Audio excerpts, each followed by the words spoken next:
warahmatullahi wabarakatuh. Waalaikumsalam warahmatullahi wabarakatuh. Bismillahirrahmanirrahim. Alhamdulillahi rabbil alamin. Wassalatu wassalamu ala ashrafil mursalin, imamil muttaqin, sayyidil ghurril muhajjalin, wa ala alihi wa ashabihil mujahidin at-tahirin, amma ba'du.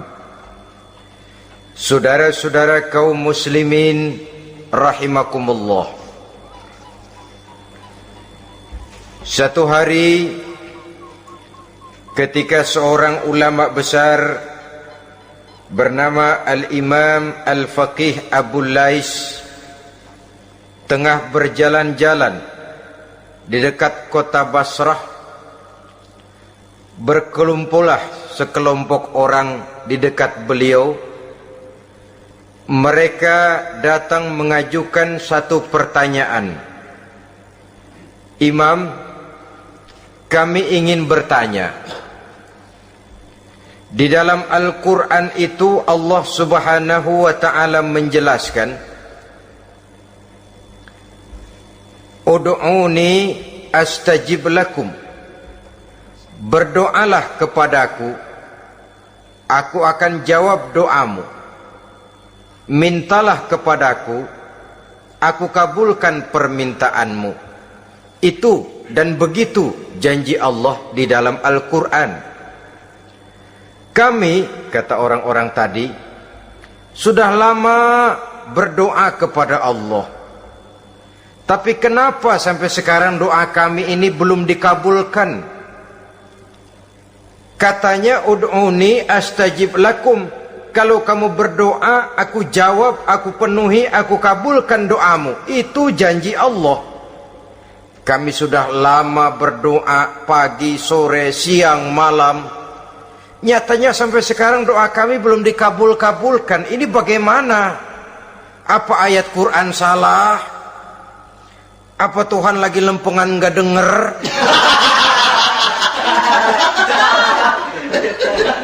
Apa doa kami yang terbalik?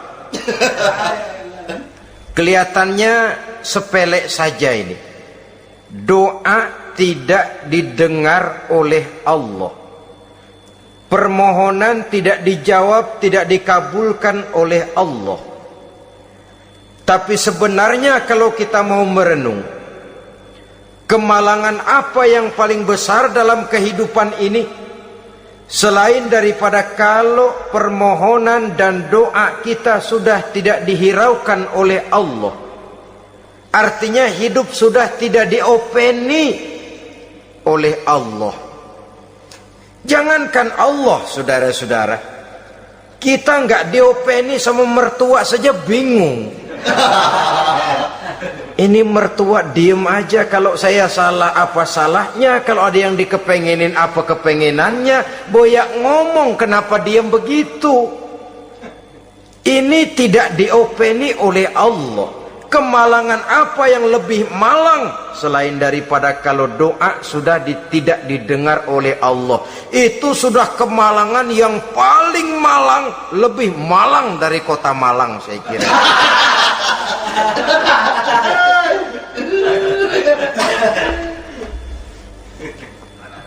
Menghadapi pertanyaan ini, Imam Al-Faqih Abu Lais senyum. Lalu beliau berkata, tuan-tuan, tahu kenapa doa tuan-tuan tidak dijawab, permohonan tidak dikabulkan? Allah sudah tidak memperdulikan tuan-tuan ini. Kami tidak tahu, Imam, maka kami bertanya. Begini, hati tuan-tuan itu mati.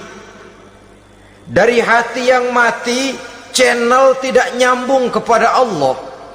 Dari channel yang putus tidak ada getaran strom, bagaimana akan timbul gejala? Hatimu mati, jadi pantas kalau doa tidak dikabulkan, permohonan tidak dipenuhi, doa tidak terjawab, hatimu mati. Saudara-saudara kaum muslimin, dari hati yang mati ini getaran tidak akan sampai ke hadratullah azza wa jalla.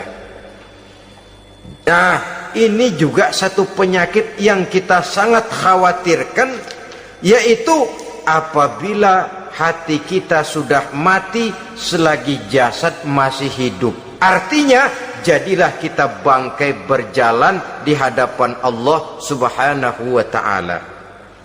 Sementara kita sangat disibukkan dengan menggali berbagai macam jenis obat penangkal penyakit zahir, dan kita kurang perhatian untuk mencari obat penangkal penyakit batin yang kalau diserang penyakitnya menghancurkan kehidupan abadi di akhirat nanti. Perkembangan ilmu kedokteran nyata benar diikuti dengan perkembangan jenis-jenis penyakit. Makin maju ilmu kedokteran, makin modern penyakit. Ngerti juga rupanya itu penyakit. Dulu kita tidak kenal yang namanya AIDS, kita tidak tahu yang namanya liver, kita tidak kenal yang namanya stres. Paling yang banyak cika, masuk angin, dan sebagainya. Tapi baiklah, penyakit-penyakit batin yang menyebabkan hati menjadi mati, dan dari hati yang mati doa tidak naik, tidak didengarkan oleh Allah subhanahu wa ta'ala. Nah, kata orang-orang tadi, yang menyebabkan hati kami mati ini apa, Imam? Beliau menjawab, pertama, araftumullaha wa lam tu'tuhu haqqahu. Yang menyebabkan hatimu jadi mati, pertama, kamu kenal benar kepada Allah, tapi haknya untuk disembah, kewajibanmu untuk menyembah, tidak pernah kamu laksanakan. Bagaimana Allah tidak akan jauh dari kita kalau kita tidak akan mengadakan pendekatan kepadanya? Dan pendekatan kepada Allah hanya bisa kita tempuh melalui jalur kegiatan ritual ibadah. Allah akan terlalu jauh apabila kita hanya membicarakannya lewat filsafat dan renungan yang mendalam. Tapi Allah akan dekat dan terasa hadir dalam hidup apabila kita dekati ia dengan pelaksanaan ibadah kepadanya. Kamu kenal Allah, tapi hakmu untuk menyembah, kewajibanmu untuk menyembah, haknya untuk disembah, tidak pernah kamu laksanakan. Kalau soal Allah kita kenal bukan main. Bahkan tidak hanya kita mengajarkan kenal juga kepada anak-anak kita. Kalau ditanya siapa pencipta matahari, bulan dan bintang? Allah. Siapa pencipta lautan, gunung, hutan belantara dan sungai-sungai? Allah. Siapa pencipta bumi, matahari dan sebagainya? Allah. Sembahyang apa enggak? Bagaimana nanti?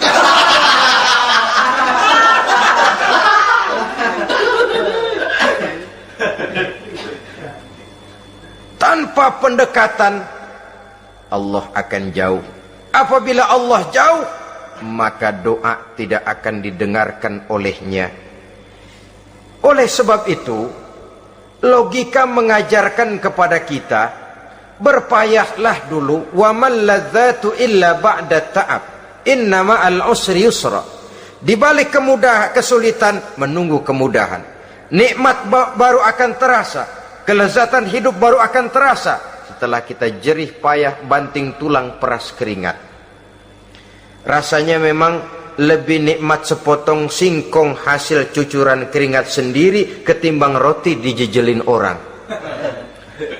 Ini berarti kita ingin mohon pertolongan kepada Allah, sementara dengan Allah sendiri kita jauh. Sama saja dalam kehidupan kita analoginya, saudara-saudara. Orang tidak kenal kepada saudara, tahu-tahu jauh dari saudara, tahu-tahu datang mau minjem duit. Apa kesan saudara? Enak aja, kenal enggak, dekat enggak, datang-datang mau minjem duit. Emang duit percetakan bapak lu?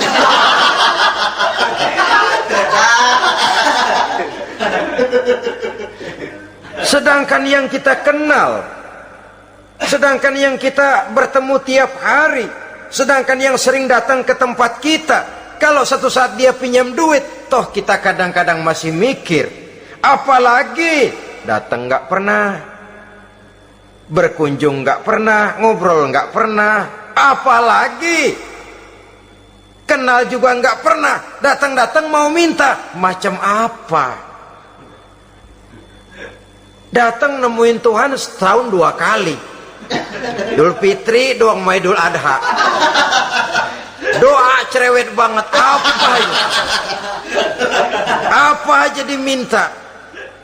Saudara hadirin, bagaimana doa akan kabul, permohonan akan dijawab? Jikalau kita jauh dari Allah, kita kenal Allah, haknya untuk disembah, kewajibannya untuk menyembah, tidak pernah kita laksanakan. Itu yang menyebabkan hati kita lalu menjadi mati. Padahal mengenal Allah, setelah mengenalnya, mengadakan pendekatan kepadanya melalui ritual ibadah yang dicontohkan oleh Rasulullah Sallallahu Alaihi Wasallam. Ini hal pertama yang menyebabkan hati jadi mati. Kamu terlalu kenal Allah tapi tidak pernah menyembah kepadanya. Sama aja orang kerja kagak, habis bulan mau minta gaji. Karena kita jitak palanya. Macam apa? Kerja enggak, tahu-tahu datang mau minta gaji. Kerja dulu yang baik, habis bulan baru enggak diminta pun memang sudah ada jatahnya. Ibadah dulu kita kepada Allah. Soal Allah memberikan karunia kepada kita, itu hak Allah. Apabila kita dekat dengannya, ibadah yang kita laksanakan benar, karunia itu akan datang kepada kita. Saudara-saudara, yang kedua yang menyebabkan hati jadi mati, qara'tumul Qur'an walam ta'malu bih. Kamu baca Al-Qur'an tapi ajarannya tidak pernah kamu amalkan. Kamu baca Quran tapi isinya kamu injak-injak. Sehingga ada peringatan dari Rasul Sallallahu Alaihi Wasallam. Beliau bersabda, "Iza azzamat ummatid dunya wa fi riwayatin dinaron wa dirhaman nuzi'at minha haibatul Islam. Wa iza turikatil amru bil ma'rufi wan nahyu 'anil munkari hurimat 'alaihim barakatul wahyi. Wa iza tasabat ummati saqatat min 'ainillah." 3 peringatan keras tapi yang merupakan gejala penyakit kita umat Islam diperingatkan oleh Nabi kita. Pertama, iza azzamat ummatid dunya. Apabila umatku telah terlalu mengagung-agungkan dunia, apabila umatku telah jatuh menjadi umat yang materialistis, segalanya diukur dari sudut keduniaan saja, nuzi'at minha haibatul Islam, maka akan dicabutlah dari mereka kehebatan agama Islam. Hilang kehebatan Islam apabila kita jatuh menjadi umat pengagung dunia, penyembah materi. Nilai kita, keberadaan kita tidak dihargai orang lain. Orang memandang kita remeh saja.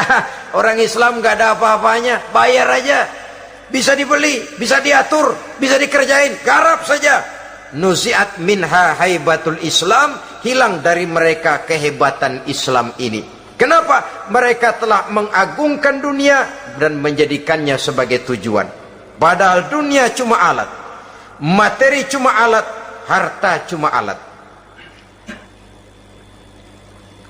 Yang kedua, wa iza turikatil amru bil ma'rufi wan nahyu 'anil munkari hurimat 'alaihim barakatul wahyi. Apabila telah ditinggalkan amar ma'ruf dan nahi munkar, maka hilanglah keberkahan wahyu. Ini yang ada hubungannya dengan masalah kita. Kita baca Quran, kita tidak amalkan isinya. Bagaimana hati tidak jadi mati? Amar ma'ruf dan nahi munkar ditinggalkan orang, hilang keberkahan wahyu. Pada saat itu boleh jadi Quran ada, tapi cuma tinggal tulisan saja. Islam ada, cuma tinggal sekedar nama saja. Diseminarkan, disimposiumkan, dimuktamarkan, tapi tidak dijabarkan dalam kehidupan sehari-hari. Apabila amar ma'ruf dan nahi munkar telah ditinggalkan orang, hilang keberkahan Quran itu. Akibatnya apa? Apabila amar ma'ruf tidak lagi digalakkan orang, nahi munkar tidak dilaksanakan orang, lalu orang menilai sesuatu menurut seleranya sendiri. Mana yang ma'ruf, mana yang munkar, tidak ada lagi patokan utama. Kalau baik kata otaknya, dia kerjakan. Tidak baik menurut otaknya, dia tinggalkan. Agamanya adalah otak, berhalanya adalah akal. Akhirnya umat kehilangan pedoman. Tidak lagi jelas mana batas yang ma'ruf, mana batas yang munkar. Dalam kondisi sedemikian, akhirnya akan terjadi penjungkiran nilai. Paling celaka nantinya, yang ma'ruf malah dianggap munkar, yang munkar malah menjadi ma'ruf. Peringatan ketiga dari Nabi, wa iza tasabat ummati saqatat min ainillah. Apabila umatku sudah saling berbantahan, apabila umatku sudah saling caci memaki, saqatat min ainillah, jatuhlah mereka dalam pandangan Allah Subhanahu wa taala. Hilang wibawa umat yang sudah saling mencaci maki, saling menjatuhkan, saling gasak, gesek, gosok. Justru agama menganjurkan kita ini saling asah, asih, asuh. Kadang yang kita praktekkan, kita ini saling gasak. Yang kedua, saling gesek. Yang ketiga, saling gosok. Gasak, gesek, gosok. Kacau kita ini. Saling gasak, menjegal kawan seiring, menggunting dalam lipatan. Saling gosok, fitnah sana, fitnah sini. Saling gesek, sikut kiri, sikut kanan. Tidak peduli orang lain luka dan sebagainya. Yang penting dia bisa nangkring. Jatuh kita dalam pandangan Allah apabila umat sudah saling mencaci maki. Maka kita kembali kepada persoalan hal kedua yang menyebabkan hati jadi mati, qara'tumul Qur'an walam ta'malu bih. Kita baca Al-Qur'an tapi ajarannya nyaris tidak kita amalkan di dalam kehidupan kita. Akibatnya hati lalu jadi mati. Itu yang kedua. Yang ketiga yang menyebabkan hati jadi mati dan doa tidak terjawab, idda'aitum annakum min ummati Muhammadin sallallahu alaihi wasallam wa lam ta'malu bi sunnatihi.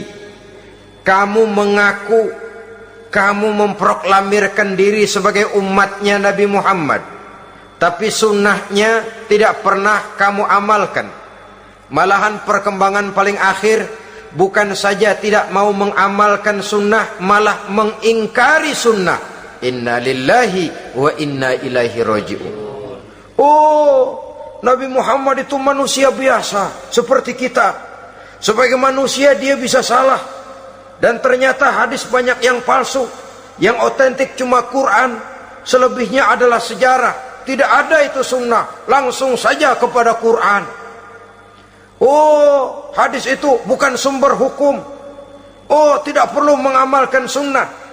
Saudara-saudara kaum muslimin, mengaku kita umat Nabi, tapi sunnahnya kita campakkan, tidak kita amalkan. Setelah tidak kita amalkan, kita campakkan. Setelah kita campakkan, kita ingkari pula. Inna lillahi wa inna ilaihi raji'un. Bagaimana hati tidak jadi mati? Kalau siang malam kita memproklamirkan diri sebagai umat Nabi Muhammad, sementara sunnahnya kita campakkan, kita abaikan, dan kita ingkari dia sunnah itu. Padahal jikalau sekarang kita mengenal Islam, jikalau kita sekarang ngerti halal haram, tahu hak batil, bisa memilah dan memilih antara yang ma'ruf dengan yang munkar, itu utamanya adalah karena jasa Nabi Muhammad sallallahu alaihi wasallam yang dari generasi ke generasi dilanjutkan oleh para sahabat, oleh tabi'in, oleh tabi'it tabi'in, terus oleh para ulama-ulama sampai kepada kita sekarang ini. Walaupun beliau hanya berfungsi sebagai penyampai, tapi kepribadiannya dijadikan model oleh Allah Subhanahu wa taala di dalam kita melaksanakan kehidupan beragama. Bahwa beliau manusia seperti kita, memang dalam arti unsur biologisnya ya manusia, punya darah, punya daging, punya hati, punya perasaan, bisa sedih, bisa gembira, tetapi beliau itu termasuk basyarun la kal basyar, manusia yang tidak seperti manusia pada umumnya, punya spesifik. Dan itu wajar sebagai seorang Rasul pilihan Allah, apalagi merupakan Rasul pilihan dari sekian puluh pilihan. Bahwa jamrud itu batu memang, tapi nilainya kan berbeda dengan batu kolar. Satu truk batu kolar dengan barangkali segenggam batu jamrud, nilainya tentu jauh lebih mahal batu jamrud. Kalau soal batunya, sama batunya, tapi nilainya berbeda karena esensinya berbeda. Kita manusia, Nabi Muhammad juga manusia, sama manusianya memang, tapi kualitasnya, nilainya tentu jauh panggang daripada api. Itu sebabnya Allah menjadikan beliau sebagai model. Laqad kana lakum fi rasulillahi uswatun hasanah. Di dalam diri Rasul itu terdapat contoh teladan yang sangat baik bagi kita. Oleh karenanya, pada pertemuan kali ini, apabila kita konsekuen mengaku umat Nabi Muhammad, marilah konsekuen juga menegakkan sunnahnya.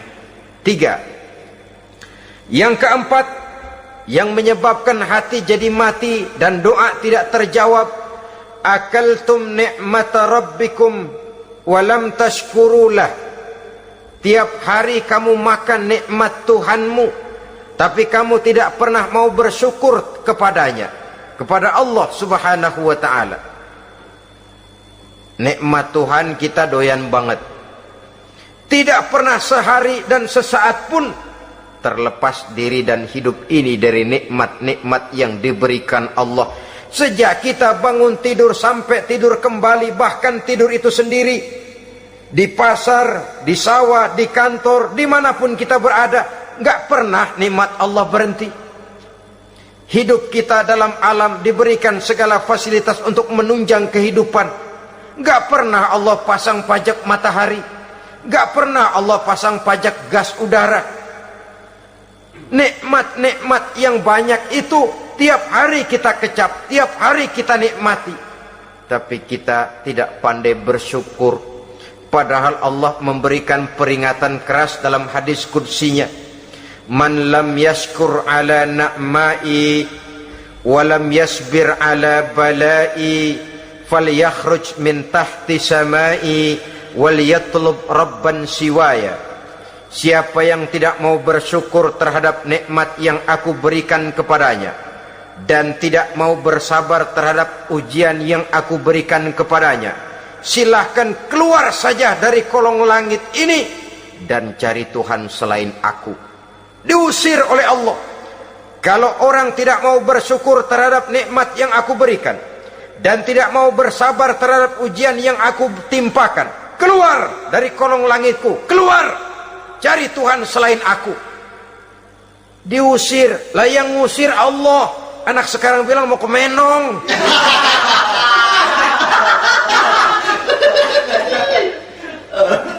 Kalau diusir kita dari Jakarta, masih bisa pindah ke Bandung.